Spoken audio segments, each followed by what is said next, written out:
ছাত্ৰীসকল মই তোমালোকক বৃত্ত সম্বন্ধীয় কালি কেইটামান অংক দিবলৈ আহিছোঁ। এতিয়া ফাৰ্ষ্ট অংকটো দিছে আৰু ব্যাসাৰ্ধযুক্ত এটা বৃত্তৰ পি ডিগ্ৰীত কোণৰ এটা বৃত্তকলা কালি হ'ল P by 180 degree twice pi R, P by 180 degree pi r square, P by 360 degree twice pi R, P by 720 degree twice pi r square. এই চাৰিটা অপশ্যন দিছে। এই চাৰিটা অপশ্যনৰ ভিতৰত আমাৰ এই ডিটোৱে হ'ব চোৱা পি বাই 720 ডিগ্ৰী, কাৰণ দুইটোৱে যদি কাটি দিওঁ 360 ডিগ্ৰী হ'ব, তেতিয়া 360 হলে P by 360 degree pi r square হ'ব। মই ইয়াত অংকটো কৰি দিছোঁ। Theta is equal to P, বৃত্তটোৰ কোনটোৰ ডিগ্ৰী মাপ থিটা হয় আৰু এতিয়া বৃত্তকলাটো কালি হ'ব theta by 360 degree pi r square. Theta is equal to P, গতিকে P by 720 degree twice pi r square, গতিকে P by 360 degree pi r square. এইটো কাটা গ'ল P by 360 degree pi r square আমাৰ ওলালে, গতিকে আমাৰ অপশ্যন হ'ব ডিটো। তাৰপিছত আমাৰ এইবাৰ ইউনিট টেষ্টত থাৰ্ড ইউনিট টেষ্টত আমাৰ আহিছিলে বৃত্তৰ কেন্দ্ৰত কোনটোৰ ডিগ্ৰী মাপ থিটা, বৃত্তকলাটোৰ চাপৰ দৈৰ্ঘ্য কিমান। চাপৰ দৈৰ্ঘ্যটো আমাৰ কি আছিলে থিটা by 360 degree twice pi R আছিলে, নহয়নে? থিটা by 360 degree twice pi R আছিলে। ইয়াৰ চোৱা এ বি চি ডিৰ অপশ্যনটো 2 নম্বৰ অপশ্যনটো হ'ব, কাৰণ ইয়াত টুটো নাই, দেখিছেনে? টুটো কাটি থৈছে, তাৰমানে টুটো 360 ডিগ্ৰীৰ লগত কাটি থৈছে। 360 ডিগ্ৰীৰ লগত কাটি থলে 180 ডিগ্ৰী হ'ব, গতিকে অপশ্যনটো হ'ব theta by pi R by 180 degree. তাৰপাছত আৰু এটা অংক আহিছিলে চোৱা, যদি এটা বৃত্তৰ পৰিসীমা আৰু কালি সাংখ্যিকভাৱে সমান হয় তেতিয়া বৃত্তটোৰ ব্যাসাৰ্ধ হ'ব। আমাক সেই অংকটো দিছিলে, এই অংকটো আনচাৰটো হ'ব 2, কাৰণ কি হ'ব যদি পৰিসীমা কিমান হ'ব, পৰিসীমা টুৱাইচ পাই আৰ আৰু কালি হ'ব পাই আৰ স্কোৱাৰ, নহয়নে? গতিকে পাই কেঞ্চেল গ'ল, আৰ কেঞ্চেল গ'ল আৰু আৰ ইজ ইকুৱেল টু 2, তাৰমানে কালি হ'ব ব্যাসাৰ্ধ হ'ব 2, সেইটো দিছিলে। তাৰপাছত আৰু এটা অংক দিছিলে চোৱা, 18 নম্বৰ অংকটো দিছিলে এটা বৃত্তৰ কেন্দ্ৰত উৎপন্ন কোনটোৰ ডিগ্ৰী মাপ 1 হলে বৃত্তকলাটোৰ কালি কিমান হ'ব। ইয়াত চাৰিটা অপশ্যন দিছে, পাই আৰ স্কোৱাৰ বাই 45, পাই আৰ স্কোৱাৰ বাই 180 ডিগ্ৰী, পাই আৰ স্কোৱাৰ বাই 360 ডিগ্ৰী। এতিয়া চোৱা আমাৰ থিটা ডিগ্ৰী যদি হয়, থিটা by 360 degree twice pi R হয়, গতিকে 2 কেঞ্চেল গ'ল, 180 হ'ল থিটা বাই পাই আৰ, গতিকে থিটা পাই আৰ বাই 180 ডিগ্ৰী অপশ্যনটো আমাৰ যিহেতু আছে আৰু সেই অপশ্যনটো আমাৰ আছে ডিত, গতিকে আমাৰ কি হ'ব, সেই আনচাৰটো হ'ব ডি। এক হলে কি হ'ব, আনচাৰটো হ'ব ডি হৈ যাব। এইটো অকণমান ক'ৰবাত গণ্ডগোল হ'ল, মই আকৌ কৈ দিছোঁ চোৱা, এইডোখৰ গুচি গ'ল আৰু ভিডিঅ'টোত। এটা বৃত্তৰ কেন্দ্ৰত উৎপন্ন কোনটোৰ ডিগ্ৰী মাপ 1 হলে বৃত্তকলাটো কালি কিমান হ'ব। থিটা হলে কি হয়, থিটা by pi r square by 360 degree হয়, গতিকে ইয়াত কি হ'ব, থিটা মানে 1, গতিকে পাই আৰ স্কোৱাৰ বাই 360 ডিগ্ৰী, এইটো হ'ব ডি অপশ্যনটো হ'ব। মোৰ অকণমান কওঁতে খেলি মেলি হ'ল, মাজৰ ডোখৰ তোমালোকে নাচাবা, গোটেইখিনি কৰি থাকিবলৈ অকণমান অসুবিধা হয় দেই। তাৰপিছত ইয়াত এটা অংক দিছে, বৃত্তৰ কেন্দ্ৰত কোনটোৰ ডিগ্ৰী মাপ 1, বৃত্তকলাটোৰ কালি কিমান। ইয়াত আমাৰ বৃত্তকলাটোৰ কালি ডিগ্ৰী মাপ 1, বৃত্তকলাটোৰ কালি কিমান, তাৰমানে এই অংকটো 2019তো আহিছিলে, 2019ত আহিছিলে আৰু এতিয়া আমাৰ 2024ৰ থাৰ্ড ইউনিট টেষ্টত আহিছে, সেইকাৰণে মই কৰি দিছোঁ। আৰু এটা অংক আহিছে, বাৰে তোমালোকৰ পৰীক্ষাত আহিছে, মই এইটো তোমালোকক ইয়াৰ কিতাপখনৰ পৰাই কৰি দিওঁ চোৱা। ইয়াত দিছে 4 চেণ্টিমিটাৰ ব্যাসাৰ্ধযুক্ত 30 ডিগ্ৰী কোণৰ এটা বৃত্তৰ বৃত্তকলাটোৰ কালি নিৰ্ণয় কৰা, লগতে এই ডোখৰলৈকে আহিছে 4 চেণ্টিমিটাৰ ব্যাসাৰ্ধযুক্ত 30 ডিগ্ৰী কোণৰ এটা বৃত্তকলাৰ কালি নিৰ্ণয় কৰা, এইবাৰ ইউনিট টেষ্টত আহিছে। আৰু আগতে দুবাৰমান 19 আৰু 21ৰ 22 আৰু 2021ৰ ফাইনেল পৰীক্ষাত আহিছে। গতিকে ইয়াত এতিয়া কি হ'ব, গতিকে এ বি বৃত্তকলাটো দেখিছেনে, এ বি বৃত্তকলাটোৱে কেন্দ্ৰত 30 ডিগ্ৰী কোণ কৰিছে আৰু ইয়াৰ ব্যাসাৰ্ধডাল হ'লে 4 চেণ্টিমিটাৰ। গতিকে কি হ'ব, এতিয়া থিটা by 360 degree pi r square হ'ব। থিটা হৈছে আমাৰ 30 ডিগ্ৰী বাই 360 ডিগ্ৰী 3.14 × 44, এইখিনি কেলকুলেশ্যন কৰিলে গৈ পেলাই পালেগে 4.19 চেণ্টিমিটাৰ স্কোৱাৰ। 2019ত এটা প্ৰশ্ন আহিছিলে চোৱা, তলৰ চিত্ৰত দেখুওৱাৰ দৰে 4 চেণ্টিমিটাৰ বাহুৰ এটা বৰ্গক্ষেত্ৰৰ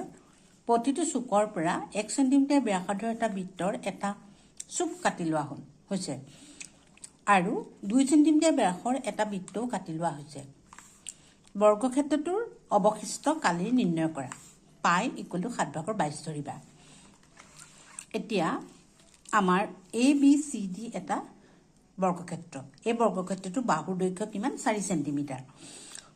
আৰু গতিকে ইয়াৰ চাৰিটা চুকৰ পৰা 1 সেন্টিমিটাৰ ব্যাসাৰ্ধ বিশিষ্ট চাৰিটা বৃত্তকলা কাটি লোৱা হৈছে আৰু মাজতে এটা বৃত্ত কাটি লৈছে সেই বৃত্তটোৰ ব্যাস হৈছে 2 সেন্টিমিটাৰ গতিকে এই চাৰিটা বৃত্তকলাৰ কালি আৰু এই বৃত্তটোৰ কালিৰ যদি আমি যোগ কৰি মুঠ বৰ্গক্ষেত্ৰটোৰ কালিৰ পৰা বিয়োগ কৰি দিওঁ তেতিয়াহ'লে আমি এই ছেডেড পৰ্চনটোৰ কালি পাম সেইকাৰণে আমি কি কৰিছে A B C D বৰ্গক্ষেত্ৰটোৰ Kali 4 square মানে 16 1 সেন্টিমিটাৰ ব্যাসাৰ্ধৰ বৃত্তৰ খণ্ডটোত কেন্দ্ৰত উৎপন্ন হোৱা কোণৰ মান হ'ল 90 ডিগ্ৰী যেহেতু বৰ্গক্ষেত্ৰৰ কোণৰ মান 90 ডিগ্ৰী গতিকে তাত কেন্দ্ৰত যেটো কোণ হ'ব হেতু 90 ডিগ্ৰী গতিকে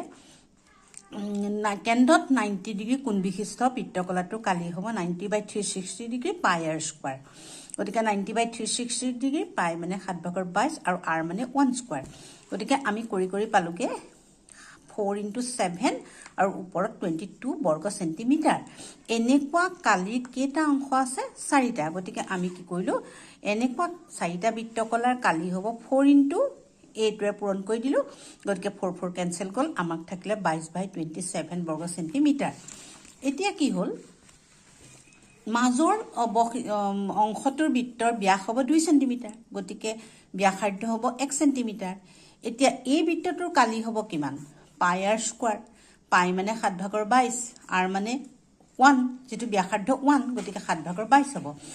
এনেকুৱা মুঠ বৃত্তীয় অংশৰ কালি হ'ব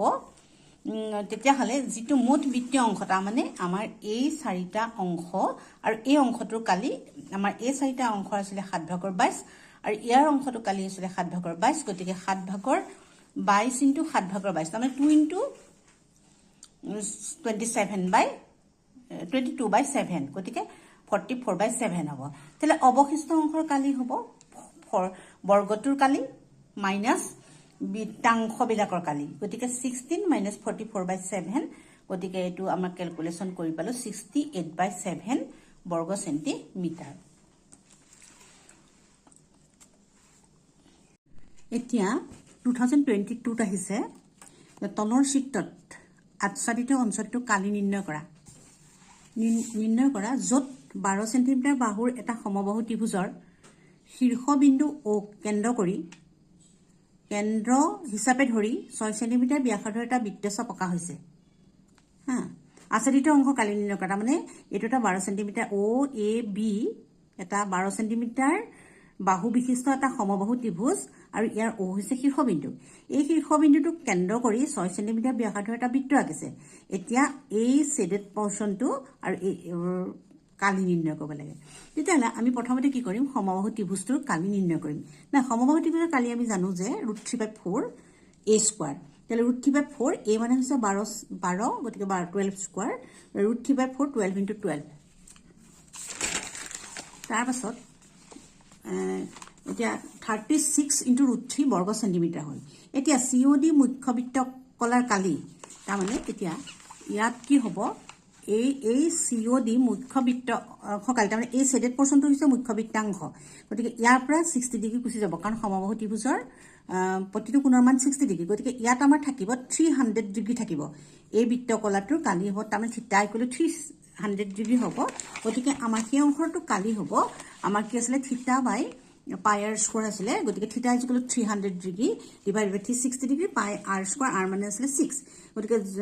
মই দেখো কলুৱে ইয়াত লিখি দিছো যত r = 6 সেন্টিমিটাৰ থিটা = 300 ডিগ্ৰী এতিয়া আমাৰ এটো ক্যালকুলেশন কৰি পেলাই আমি পালোগে 10/12 ইমানখিনি কৰি পেলাই পালো 660/7 তেতিয়া হলে আচ্ছাদিত অংশৰ কালি হ'ব আমাৰ যেহেতু কি আছিল বৃত্তটো কালি প্লাস সেই বৃত্তকলাটো কালি গতিকে 36 × √3 প্লাস 660/7 সেন্টিমিটাৰ স্কয়াৰ তাৰ পাছত 2021ত এটা অংক আহিছে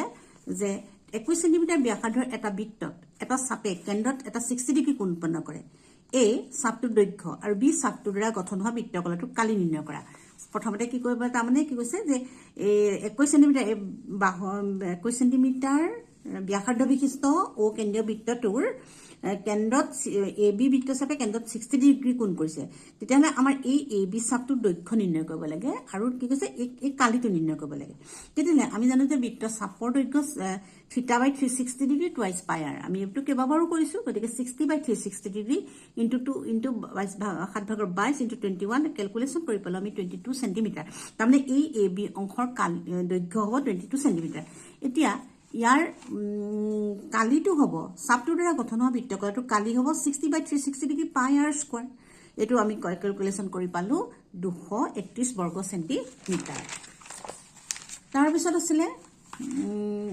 আছিলে আচ্ছাদিত অঞ্চলটোৰ কালি নিৰ্ণয় কৰা যদি 14 সেন্টিমিটাৰ বাহুৰ ABCD এটা বৰ্গক্ষেত্ৰ আৰু APD আৰু BPC অৰ্ধবৃত্ত হয় লখিমপুৰ ডিস্ট্ৰিক্টত টেষ্ট বৰ্ডত আহিছিলে এই অংকটো তাৰমানে কি কৈছে যে এই যেটো বৰ্গ সেই বৰ্গক্ষেত্ৰটোৰ দৈৰ্ঘ্য হৈছে 14 সেন্টিমিটাৰ আৰু ইয়াৰ কি হৈছে এই দুটা অৰ্ধবৃত্ত এই অৰ্ধবৃত্তটা বাদ দিলে এই যেটো শেডেড পোৰশন সেই শেডেড পোৰশনটোৰ কালি আমি নিৰ্ণয় কৰিব লাগে গতিকে আমি যদি দুটা অৰ্ধবৃত্তৰ কালিটো আমি মুঠ বৰ্গটো কালিৰ পৰা বাদ দি দিও তেতিয়াহ'লে আমাৰ এই শেডেড পোৰশনটোৰ কালি ওলাব গতিকে আমাৰ মুঠ গুটে বৰ্গটোৰ কালি হ'ব 14 স্কয়াৰ হ'ল আৰু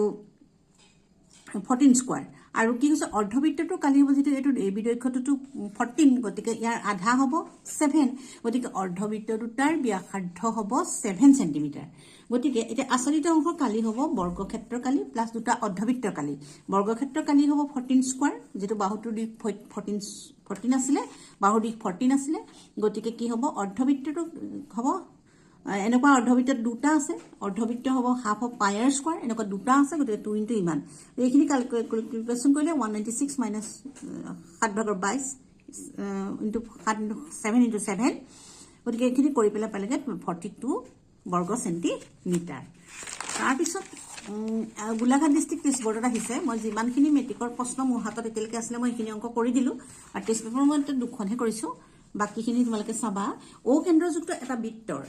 AB আৰু CD ব্যাসডাল পৰস্পৰ লম্ব আৰু OD হল সৰু বৃত্তটোৰ ব্যাস যদি OA 7 সেন্টিমিটাৰ তেন্তে আচ্ছাদিত অঞ্চলটো কালি নিৰ্ণয় কৰা এতিয়া কৈছে যে এটা ও কেন্দ্ৰীয় বৃত্ত কি কৈছে এই বৃত্তডাল AB আৰু CD যিডাল ব্যাস এডাল পৰস্পৰ লম্ব আৰু কি কৈছে যে AB ৰ দৈৰ্ঘ্য হৈছে কিমান OA দৈৰ্ঘ্য হৈছে 7 সেন্টিমিটাৰ গতিকে AB দৈৰ্ঘ্য হ'ব 14 সেন্টিমিটাৰ নহয়নে 14 সেন্টিমিটাৰ হ'ব তেলে AB ব্যাসৰ সৈতে অৰ্ধবৃত্ত কালি এই যেটো AB ব্যাসৰ সৈতে এই অৰ্ধবৃত্তটো কালি হ'ব কিমান হাফ অফ পাই r স্কয়াৰ গতিকে হাফ পাই মানে 7/22 ইনটু 7 ইনটু 7 গতিকে ABC ৰ বৃত্তৰ কালি আকৌ কি হ'ব হাফ ইনটু ভূমি পূৰণনতি হাফ ইনটু ভূমি হৈছে ভূমি AB হ'ব আৰু উন্নতি কিমান হ'ব OC হ'ব গতিকে কি হ'ব 14 into 7 গতিকে 49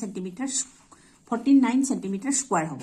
গতিকে এতিয়া DO ব্যাসযুক্ত বৃত্তটোৰ কালি আকৌ এই যে যেটো DO ব্যাস এই ব্যাসযুক্ত বৃত্তটোৰ কালি ইয়াৰ ব্যাসডাল হৈছে 7 গতিকে ইয়াৰ ব্যাসাৰ্ধ হ'ব 7/2 গতিকে ইয়াৰ পাই r স্কয়াৰ হ'ব গতিকে 7/2 r স্কয়াৰ এতিয়া আচ্ছাদিত অংশৰ কালিটো কিমান হ'ব আচ্ছাদিত অংশৰ কালিটো হ'ব এই গুটেই বৃত্তটোৰ কালি মাইনাস কি হ'ব এই বৃত্তটোৰ কালি আৰু কি হ'ব এই এই অৰ্ধ কি কৈছে আচ্ছাদিত অংশৰ কালি হ'ব এই বৃত্তটোৰ কালি যোগ কি হ'ব এই অৰ্ধবৃত্তৰ কালি মাইনাস এই ত্ৰিভুজটোৰ কালি গতিকে হেতুৱে হ'ব AB ব্যাসৰ সৈতে অৰ্ধবৃত্তৰ কালি মাইনাস ABC ত্ৰিভুজৰ কালি আৰু প্লাস OD ব্যাসৰ সৈতে বৃত্তৰ কালি তেতিয়াহলে কি হ'ব এটো কৰিলো half of 22/7 into 7 square minus 7/2 whole square তাৰ 49 সেন্টিমিটাৰ স্কয়াৰ তাৰছত এটো পাই বাই 7/2 হোল স্কয়াৰ এখিনি গুটেইখিনি আমাৰ ক্যালকুলেশন পাৰ্ট অন্য একো নহয় গতিকে আমি এটো কৰি পেলাই কি কৰিলো এটো কটাকটি কৰিলো এটো 77